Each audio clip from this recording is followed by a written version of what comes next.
primary data type, we can access data separate and only one data we can store in primitive data type. Okay, so if you are going to secondary data type, you can store all these value in one data type. Okay, like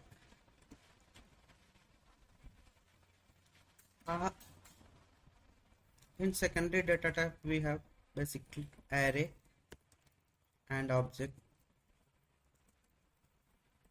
Okay, so we can also store, but multiple data we store in a variables. Okay, in primary data type, what we can do just in store single data at a time, but in non-primitive data types, basically array or objects, we can store multiple data at a time. Okay, even though you can also store like a number, string, boolean, store in non-primitive data type. And one good things I just explained, most of the people telling JavaScript is a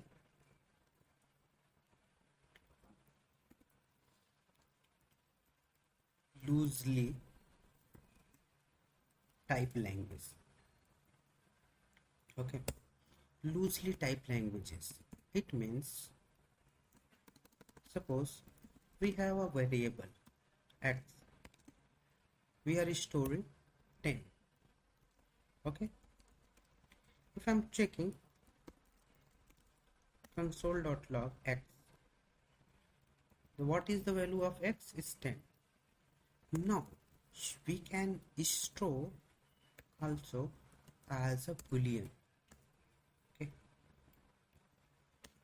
now we can also store as a string.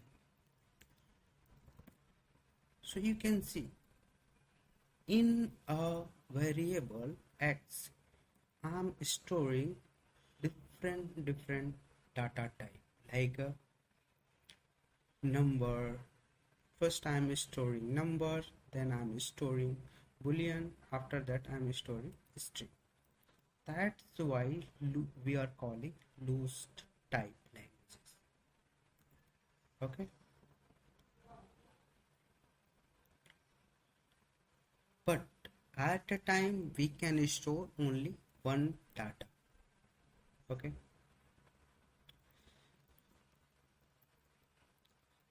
so this is the basic things. I think maybe tomorrow I will start from initializations, what is JavaScript and how it is working.